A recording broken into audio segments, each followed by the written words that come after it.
Hey, everyone. Welcome. Thank you so much for spending part of your day with us. So you might recognize me. I've been in the last two or three webinars and have had such a great, wonderful time presenting on favorite topics in our profession.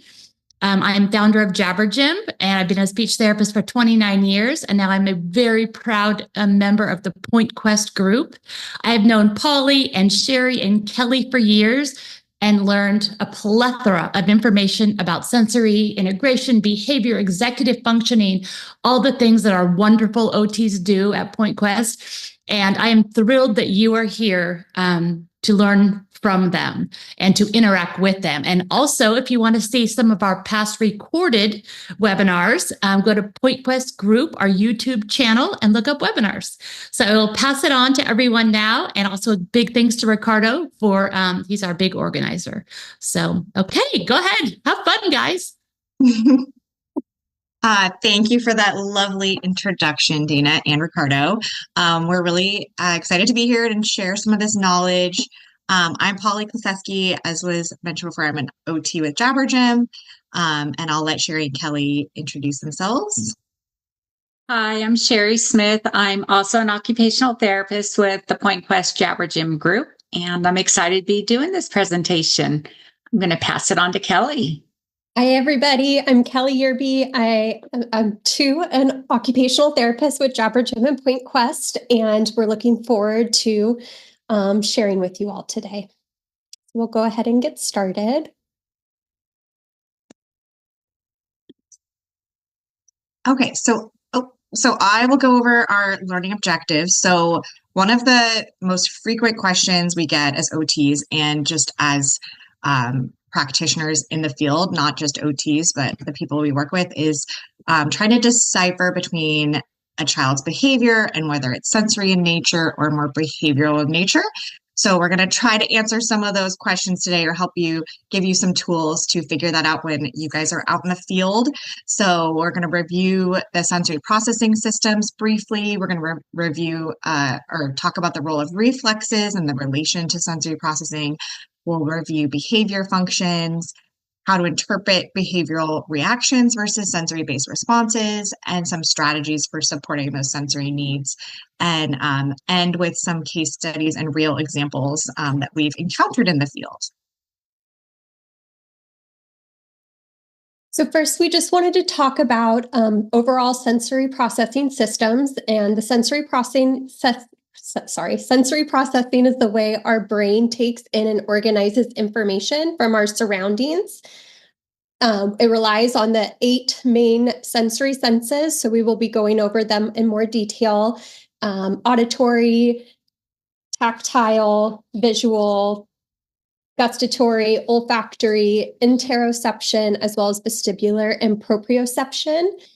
And then sensory processing differences occur when individuals process sensory information differently. This can show up as being overly sensitive, seeking more sensory input, or those that are avoiding certain sensations.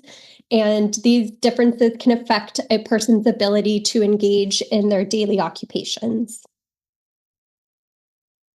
So I'm going to talk a little bit about auditory processing. The auditory system is responsible for hearing and how we process sound.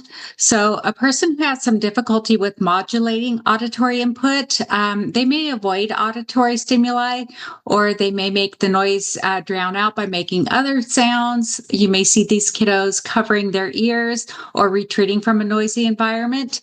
Sounds that other people may not notice, but their hearing is like sounds of the humming of a fluorescent light or the hum of the refrigerator. And this can be distracting or uncomfortable for some of our kiddos. They also may have difficulty locating with the location of sound or how loud something is. Some of our kiddos, they become really distressed by like intense or repetitive or high-pitched sounds, such as a vehicle backing up with that beep that's going on, a shrill whistle. And so many of our kiddos in the school, the fire alarm is something that can really trigger some of our kiddos. So, and other kiddos, they may be really, really alert to some of those low pitch sounds, such as like the train. Again, not sure where the noise is coming from or how far away it is. And either if they're sensitive with this or if you're seeking it, it's could be very difficult for some of these kiddos to be falling and staying asleep. So we may see some of these kiddos tired at school. All right, so the visual processing system, it helps us see and understand the world. It's not visual acuity by itself, although visual acuity does contribute to our visual processing, obviously.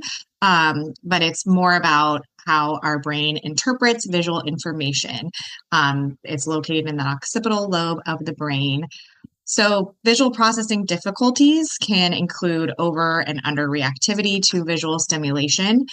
As Sherry mentioned, similar to auditory, some of our friends with this difficulty might be seeking visual input, or they might be avoiding that visual input and being overreactive to visual stimuli. They can be affected by bright or flashing lights. They might be sensitive to visually busy or cluttered environments. And then on the flip side, they could be seeking out some of that information. Some of our kiddos really like looking at certain objects, spinning around, things like that. And these difficulties can affect learning and affect our kiddos' environments. So.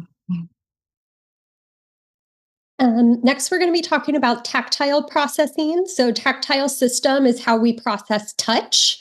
And those with sensory processing disorders may experience what we call tactile defensiveness or under-responsivity. So tactile defensiveness refers to being overly sensitive to touch. Kiddos with sensitivity might find certain textures uncomfortable. They might not like certain foods or clothing, physical contact. They might be uncomfortable or find those sensations irritating. They might avoid these sensations or react more strongly than other would. So for example, they might refuse to wear socks with seams because the textures bother them. Pressure and body awareness input are ways that we can help reduce the sensitivity. And then also the under-responsivity occurs when a person doesn't react as strongly as expected to sensory input. They may not notice certain sensations like touch, sound, or movement, or they might not respond to them in a typical way. And this would affect their ability to interact with their environment as well as participate in their daily occupations. So the vestibular processing or the vestibular system, it's really it contributes to our balance system and our orientation in space. So it's the system that, when our head moves, it's how we know where we are. So you have fluid in the ears, and we can look at rotary movements and we can look at linear movements. Both of those do stimulate the vestibular system. So a kiddo with some difficulty with modulating the vestibular input, they may have some negative reactions when they get that vestibular input, meaning if they're riding in the back seat of a car, they may get nauseated, or they may have anxiety when there's movements or activities that involve moving through space, such as going downstairs or some gentle swinging, or even playing on the playground. Some of these kiddos, they represent like stronger or more frequent negative responses to these vestibular experiences. That's just something that we may see. These kiddos might have some difficulty with that postural control and some skillful, well-tuned movements, especially through space. So we also have kiddos that are seekers. So you'll see these kiddos that are spinning, frequently rocking, they're swinging back and forth. So we can have under and over responsivity with our vestibular system. Okay, so the proprioceptive system is really important. We have a lot of kiddos that are probe seekers. Maybe you guys have heard that term before. So proprioception is the body awareness sense. It helps with knowing where our body parts are, understanding how much force to use to complete an activity, and it really contributes to coordination between body parts and senses. There's a picture of a kiddo pushing a cart. So this would be an example of heavy work, which is really good for getting that proprioceptive input. So clients with proprioceptive processing difficulties are likely to appear clumsy. They can be uncoordinated, can appear too rough when touching people or handling objects because they're having that difficulty with grading force and the amount of force to use to complete an activity. Sometimes they can appear aggressive because they are touching things too forcefully, but it is more due to their systems not processing input correctly rather than an intent to be harmful. So these are the bear huggers that you might have experienced working with. Clients with these difficulties can, accidentally break objects at times. And then on the flip side, they might not be using enough force, which would result in dropped objects or inadequate motor skills, and just difficulty with using tools in general. Next, we're going to talk about the gustatory and olfactory system. So gustatory is responsible for our sense of taste, and the olfactory system is responsible for our sense of smell. I think we all know a lot of children can be picky eaters, and sometimes this isn't just due to a dislike in food. It can be due to sensory sensitivities. Their sensory systems can make certain textures, smells, or tastes seem uncomfortable or overwhelming, leading them to avoid certain foods. There's also certain foods and smells that can have alerting or calming effects on the body and the mind. So for instance,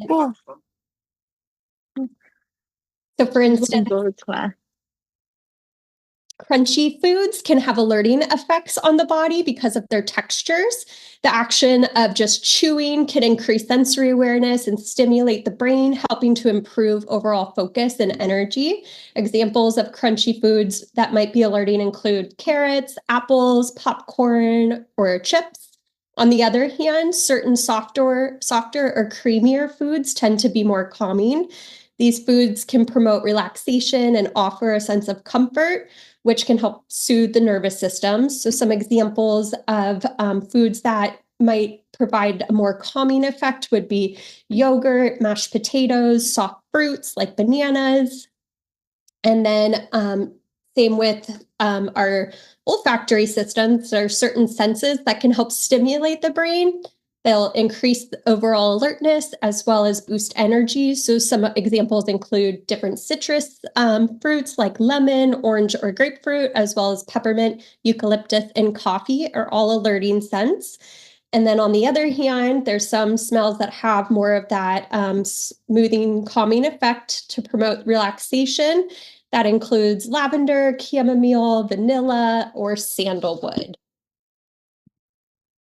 The eighth system that we're going to go over today, it's often not talked about that often, so we wanted to bring it to light, is our interoception.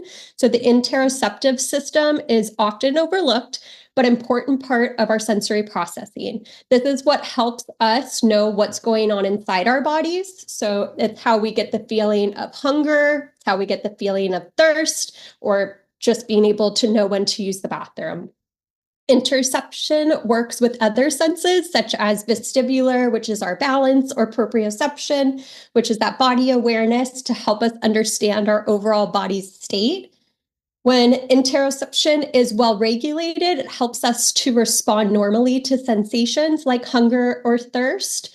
And when interoception is not well integrated, it can lead to difficulties in recognizing and responding to those physical sensations in their body. And this can affect how someone experiences and responds to their body's needs and signals. So just some red flags of children with sensory processing disorders include those who might have excessive energy and activity level, those who have difficulty sitting still, they're constantly on the run, or they're engaging in risky behaviors. Some might have remarkably low energy and an activity level. They're very lethargic, uninterested in engaging with the world or activities. They're sedentary most of the days. Some might have frequent impulsiveness, so they're unable to control those impulses where they might jump out of their seat, or control their behavior where they may be aggressive or frequently blurt out things without thinking first. Another red flag might be a short attention span and distractibility, so difficulty concentrating on one activity or task and being distracted by every sight, sound, smell, or movement that they see. Some motor coordination difficulties and problems with muscle tone. So they might look clumsy or like a wet noodle. So they're slouching on the table. They might have awkward motor movements and have frequent accidents and injuries. They may have motor planning difficulties. So they have difficulties with sports. They might have difficulty with handwriting, with balance, using eating utensils, riding a bike, doing jumping jacks. Another red flag might be frequently switching their hand during tool use and manipulation. So they don't have that hand dominance established by that age 5. They may switch their hand often when they're cutting. So you might see a student who writes with his right hand, but he uses his left hand while he's cutting, as well as they might interchange their hands when they're throwing a ball. They might have some academic difficulties, so mild to severe learning difficulties. They could be significant resistance to the unfamiliar. So a child may experience anxiety or refuse to try new foods, meet new people, participate in new activities, or sleep in a different environment. They might have difficulty making transitions from one activity to the next. They might throw a tantrum, be uncooperative, or experience severe anxiety when stopping one activity and starting another. They may have a difficult time leaving a particular place or going on to the next task of the day. They might also have a low frustration tolerance, so they become upset, yell, or throw a tantrum at the slightest thing that doesn't go their way. They might have difficulty learning, or they will give up on a task too easily if it's too difficult. Another red flag would be difficulties with self-regulation. So a child may have difficulties with mood stability and maintaining an optimal level of arousal. They may be unable to calm themselves down after an activity or get themselves going for an activity. And their arousal level fluctuates minute to minute, day to day, which can be one of the most challenging behaviors of all. Another red flag would be significant social skills and behavioral problems. So a child may have difficulty relating to other children. They might have difficulty sharing. They may isolate, be overpowering, aggressive, or bossy to help them regulate and control their sensory environment. And another red flag might be their emotional behavioral problems. So a child may have significant self-esteem issues, may be overly sensitive to criticism, transitions, stressful situations. They may have difficulty relating to others or understanding their own actions, motivations, and behaviors. So I'm going to talk a little bit about primitive reflexes. They're great when you're a baby, and they all have a purpose from the second you're doing the birthing through early childhood. However, as we get older, we want these reflexes to be integrated. So I just wanted to talk a little bit about what our reflexes do and when they're not integrated. And I'm not going to go too much into detail because that's a whole class in itself, but I just wanted to do a quick little review of some of the reflexes. So we have the asymmetrical tonic neck reflex. So this is if you extend one side of the body, then you usually get flexion of the other side of the body. And if that isn't integrated, we can have poor balance. There's difficulty with coordinating eye movement that's needed for reading and for writing. There's challenges with crossing midline, separating the upper body and lower body movements. So that's just something that we just need to be aware. If the child is having some difficulties, we may just need to look at some of the reflexes.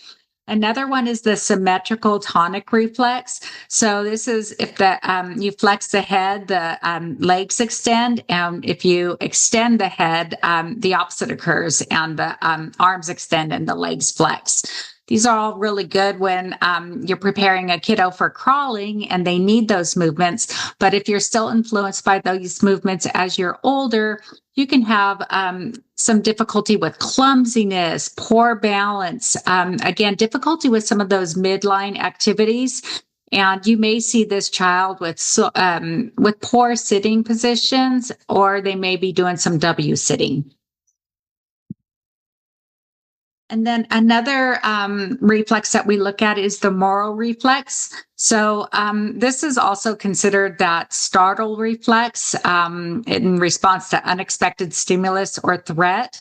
So if this isn't fully integrated, you may have a kiddo that has an overactive fight or flight reaction. They may have some sensitivity to light, sound, touch, poor emotional regulation. They could have hyperactivity, poor attention to task, or frequent illness due to a stressed immune system, and they may also have fatigue. Another one is the spinal gallant, which this one here is if you stroke one side of the spine, then you'll get some hip rotation, neck extension, and body flexion. If this isn't integrated as we get older, you can have a kiddo that has difficulty with maintaining a seated position. They're constantly fidgeting. They're very sensitive to touch and certain textures, especially textures with clothing. They have challenges with following directions, and they have difficulty with some short-term memory. Another reflex is a palmar reflex, which it assists with, for our kiddo, the babies, with sucking. So when the hands are flexing, we're sucking. So also stimulation of the palms does result in that grasping reflex. So if this has not been integrated, you may see a kiddo that has a lot of mouth movement when they're doing some hand activities, such as cutting, coloring activities. These kiddos may be chewing on pencils or biting people or just, chewing on their shirts. So we need to look at, if these kiddos are chewing, do we need to maybe give them something to fidget with in their hands? A kiddo with this can also have some difficulty with some grasping due to that tension in the hands and the mouth. And then we also have the rooting reflex. So this is one that for a baby, if you stimulate a side of their cheek, they will turn their head towards that side.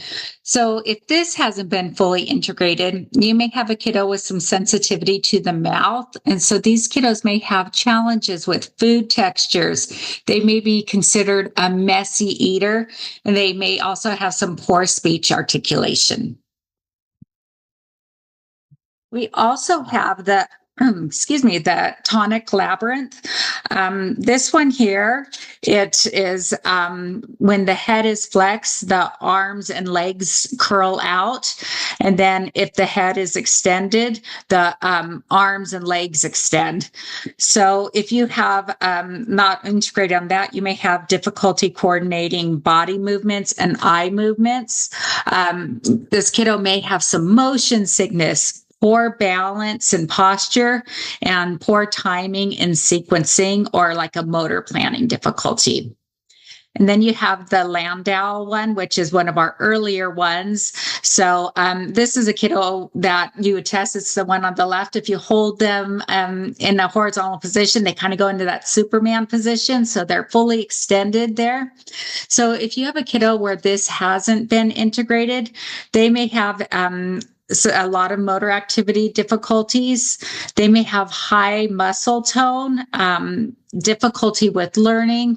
They can have, you may see them doing some toe walking or lack of coordination, difficulty sitting against the back of a chair, because that can be causing the reflex to kick in.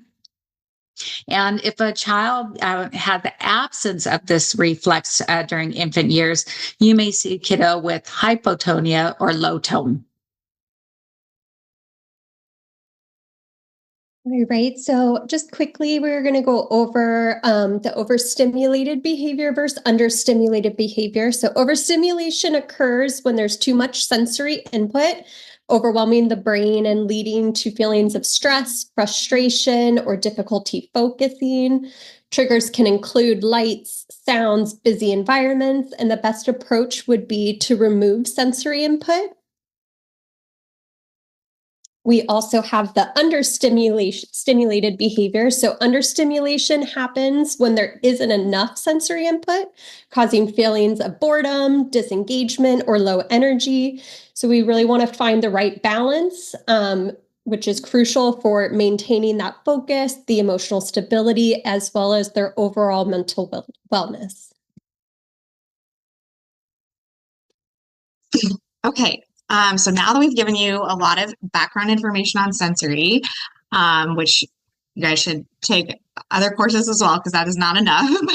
But for today, we just want to show you guys a little video of Sheldon. Maybe you guys know Sheldon from The Big Bang Theory. And so we want you to look at these questions. Is he experiencing sensory overstimulation or understimulation in this video example? And then think about what sensory systems are potentially being impacted. And so we'll start the video. And if you guys want to just like throw your ideas in the chat as we go, or as the video is going, that would be great.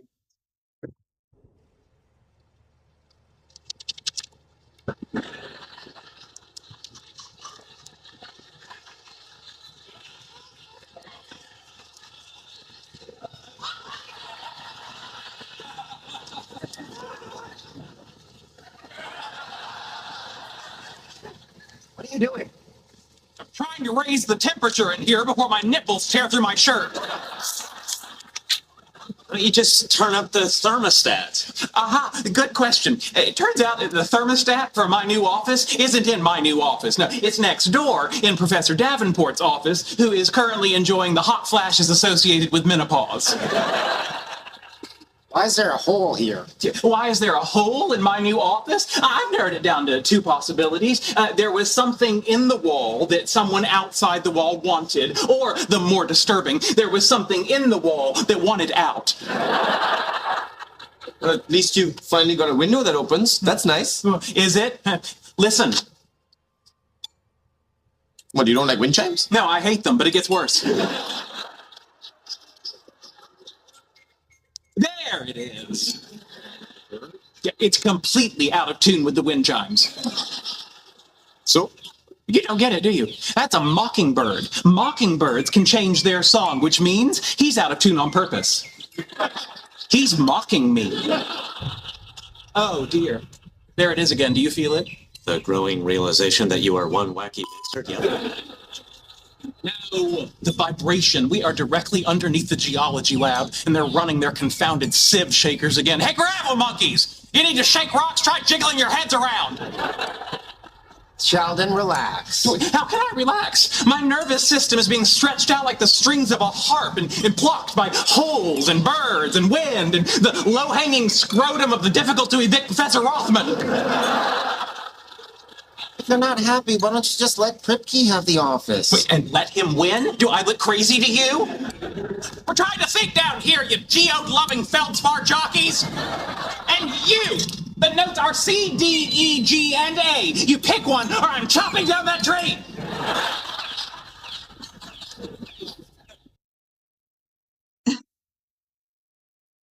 Okay.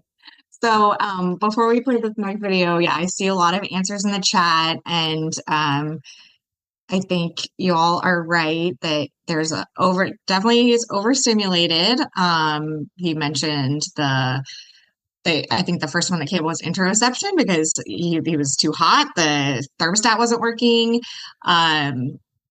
There was the bird chimes not working.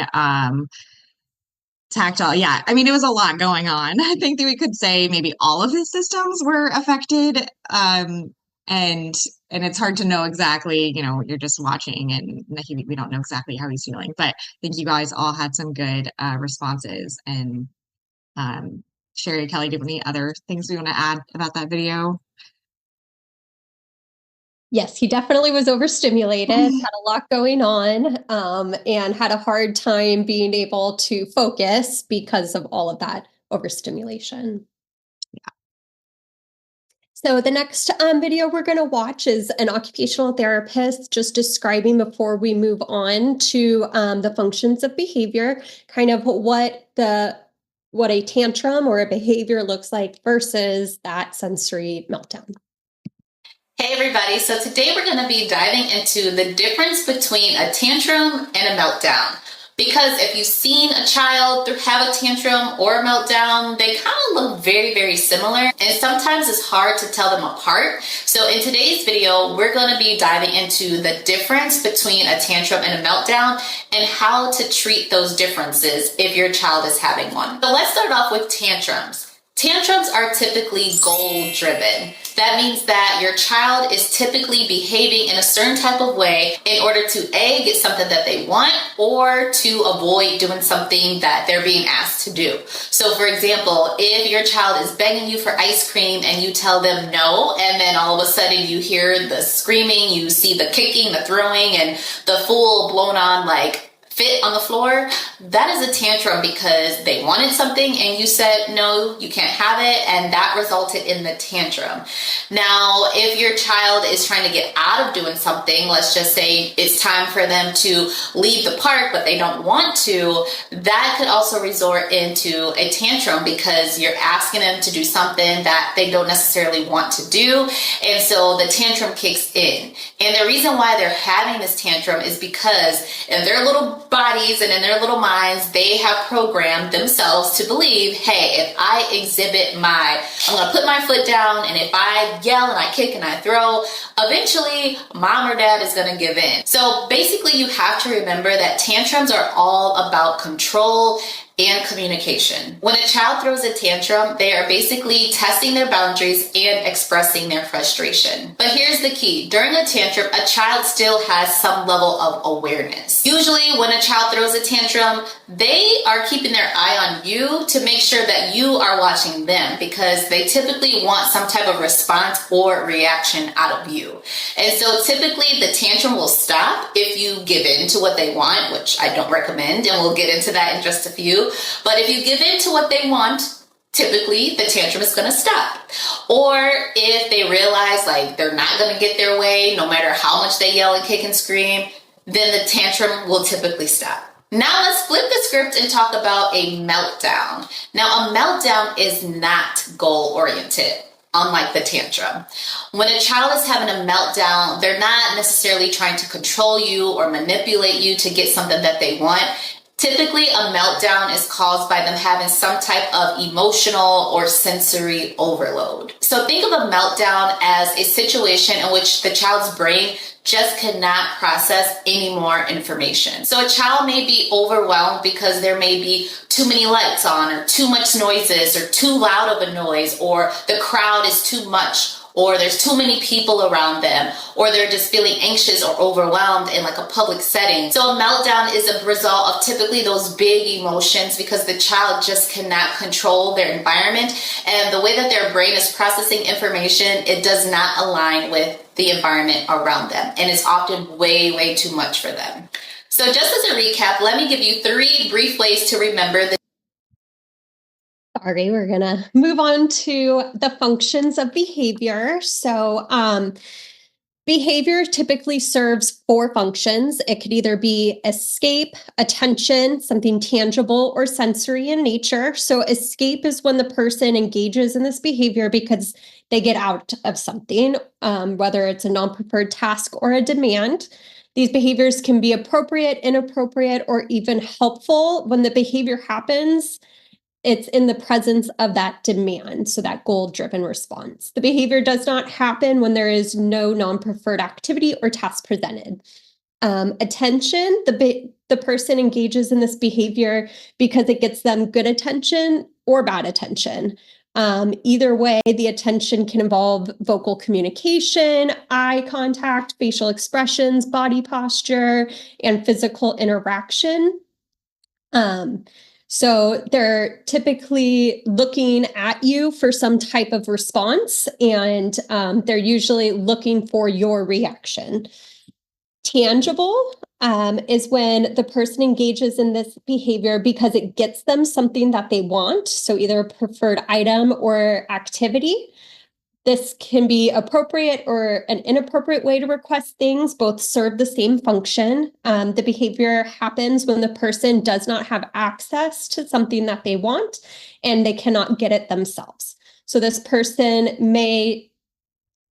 may be something that just needed to be asked for or when they're told no. And then additionally, another function of behavior can be sensory. So the person engages in these behaviors because they are internally pleasing, they feel good. They also happen because they stop something that's going on with them that feels bad, something that we even do these things without realizing it or thinking about it. So the behavior happens across all environments and does not change depending on attention, demands, or tangibles. So they engage in this behavior whether or not someone else is in the room and whether they're doing a preferred activity or not. This is just another visual for us to refer back to when we're thinking about the functions of behavior. It just gives you what the child is trying to say, what's happening as the antecedent, and then what is the outcome. All right. So we've talked a little bit about the functions of behavior and versus a sensory response. A lot of the time, it's not just one thing. I mean, and that's kind of the whole point of our presentation today is that usually it's behaviors and sensory reactions can happen at the same time. And there doesn't need to be one answer or solution to why a child is exhibiting a behavior. And so similarly, interventions, there's usually not just a one size fits all intervention. And what research tells us is the most effective strategy is using a multimodal, multidisciplinary approach. That leaders in the field have advocated the use of multiple intervention methods as the most desirable approach to help children with sensory integration difficulties. So those are just some visuals of kind of sensory support and then behavior support and how they all kind of need to work together. So sensory-based interventions, a lot of what where we have expertise in here, the three of us, is on sensory-based interventions. We're not behavioralists. So we're just going to talk about some ways to help with when a child is having a sensory overreaction or underreaction or both, and some strategies and tools to help in those scenarios. So a lot of when we're introducing strategies, it is a lot of trial and error and really using our observational skills to see what is working for the child. In general, like we mentioned before, when there's overstimulation, usually removing input or offering calming input, and less is more in those situations. And then for overstimulation, for understimulation, offering more input in general is a good strategy, but a lot of the time it is trial and error and trying to see, let's offer something, is it going to work? And is that what the child needed in that moment? There are a lot of sensory tools that can offer multiple benefits and not just target one system. So those are some things to think about. So we'll go into some different categories of intervention now. So some physical tools for sensory intervention is kind of separated by systems, like the tactile system. I'm sure a lot of you guys have seen these hand fidgets. Tactile play is often really helpful for those kiddos that are seeking tactile input. So using shaving cream, water beads, kinetic sand. Some of you may have heard of like the brushing protocol. So in its research, it was initially used for children with tactile sensitivities. And however, I know there's a lot of people that use the tools for different reasons, but That's something that you should have training in to apply the brushing technique.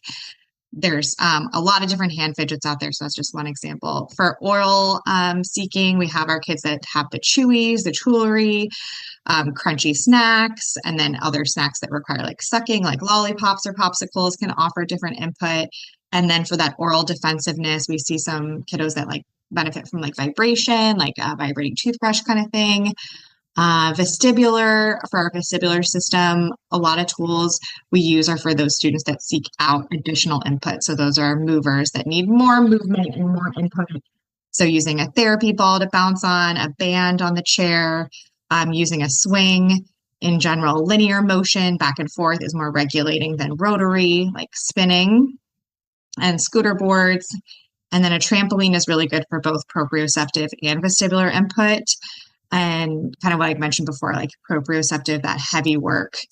So pushing and pulling, kind of think about pushing a really heavy shopping cart is really good input for a kid that needs more prop.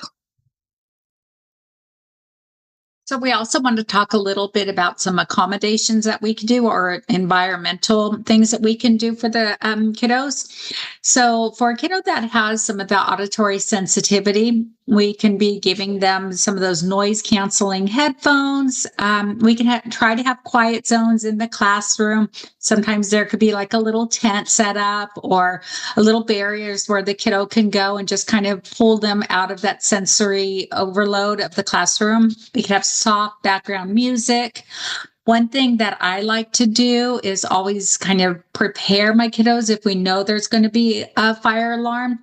So I usually ask the office staff to let me know if they know there's going to be a fire alarm or any type of thing where an unexpected noise is coming, so that we can tell our kids it's coming. It's going to be happening in 1 minute. It's going to be happening real soon, just so that they know. So we kind of took a little bit of that surprise out of them. They're still going to be very sensitive to that. However, we just try to get some of that startle out, or we may remove the kid out before the alarm actually goes off. Some of the visual things we can do, you can put the light covering over it, especially on those fluorescent lights. They have some really nice ones. Some of them even have some cool pictures, which are really fun to do. You want to dim the lights if possible, maybe only have half the lights on in the classroom. You also want to limit visual clutter, and that can be not just on the child's desk, but that can be within the classroom. And for some of our older kiddos, that can be if we're asking them to watch something on the whiteboard, we may want to make sure that that whiteboard is clear. We don't want to have every single notes that we're doing from previous lessons or just a lot of writing on there, because that could be very visually overstimulating for some of our kiddos. We also want to watch how much we're moving around in the classroom. So this kind of goes into that vestibular as well as the visual system. If a teacher's constantly moving around the classroom and we're having one of our kiddos trying to be learning, they're getting the visual distraction, but then with the eye movement, you're also getting some of that vestibular input.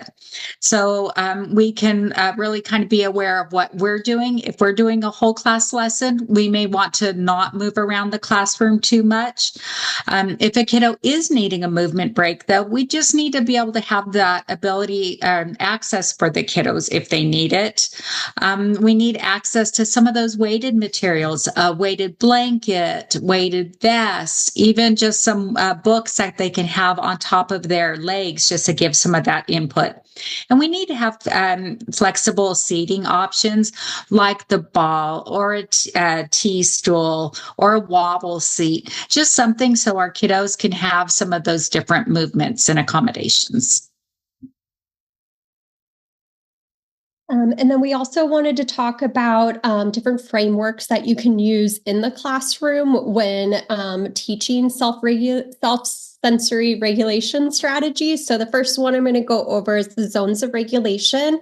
And this is how we can help children just understand and be able to manage their emotions and behaviors. So each of the zones represent a feeling. So the blue zone is when they're feeling sad or bored, tired or sick. And the key to being in the blue zone is recognizing the need for self-care or rest in order to get back to a more balanced state. The green zone is our optimal state. This is our just right zone where you're happy, focused, ready to work. This is the state that we are trying to always get our children back into if we're in a different state. And then there's the yellow zone that is when you are frustrated, feeling a little silly, if you're excited. And these children, they're still in control, but their emotions are rising and they may need some strategies to help them regain their focus and kind of get back to that green zone.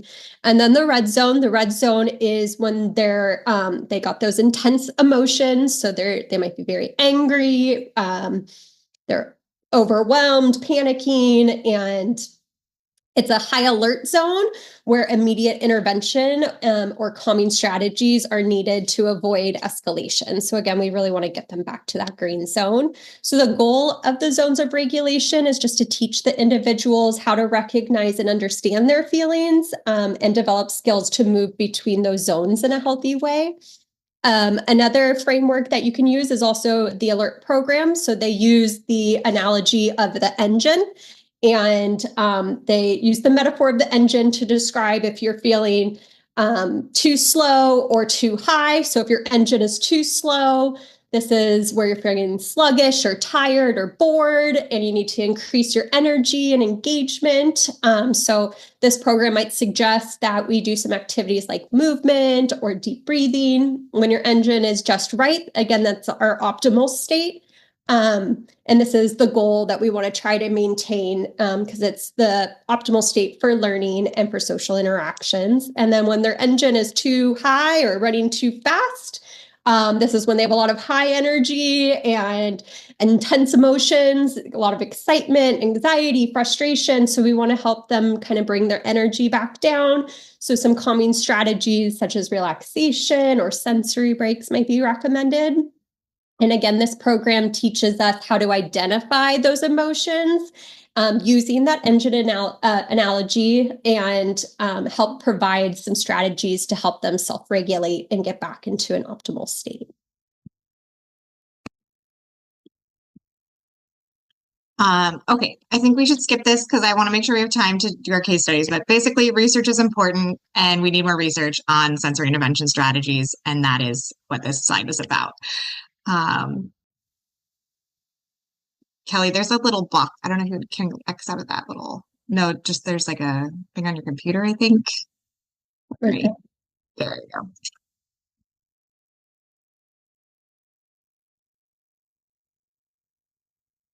Sherry. Okay, so I have a kiddo. I want to talk about this. Was one of my kiddos, and I have to say, I thought I was amazing on this. I thought I had this kid figured out. We had sensory systems all figured out for him, and we had everything that I thought that he needed because he seeks tactile input. He seeks olfactory input.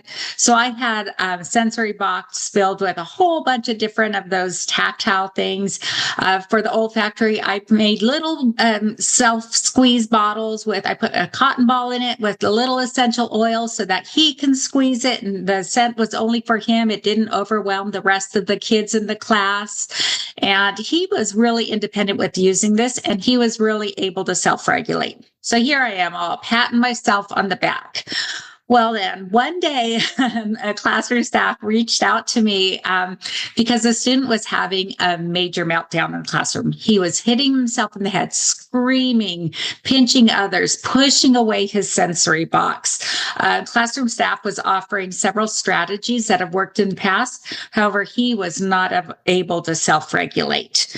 So just kind of think about what do you think was going on. I went into the classroom and I noticed that there were a couple of students that were engaging in behaviors. There was a new buzzing sound in the kitchen area. I think the refrigerator was going down and it was just making a lot more noise. And then one of the light covers was not fastened completely. So what do you think was going on with this kiddo? Because he wasn't getting regulated with using any of his other strategies.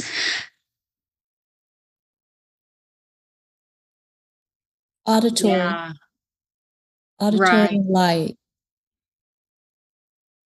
He was just he was very overstimulated. So what we did for him was we removed him from the classroom. We let him be in the quad area. He was able to calm down. He wanted to have his sensory toolbox again, so he was able to get back to his baseline. We waited till after all of the other kiddos were back to baseline. So when the behaviors were calm, they made sure to fix the thing on the light. The refrigerator was something that we just had to wait until we could get maintenance out there. But it made a huge difference to just for this kiddo to just remove them from this situation. Another case study example, we had a student who was at lunch with his classmates when another student reached over the table and grabbed his pizza. After lunch, that first student whose pizza was stolen was appearing agitated. They were yelling, kicking, hitting, throwing items. So staff took student A to the OT room to calm down.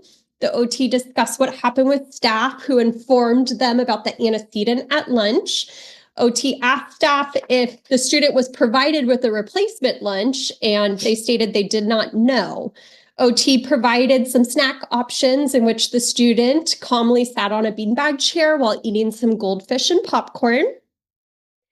Another example we have is a student arrived at the OT room agitated. They were yelling, kicking, hitting, attempting to disrobe, in which the behavior analyst provided the student with a small whiteboard to write down what he might need. He wrote down the word wet, in which the staff took him to the bathroom to change him, and he was able to calm down. So I guess we just wanted to kind of, if you want to write in the chat, what systems do we think was going on or were being affected and was associated with these responses?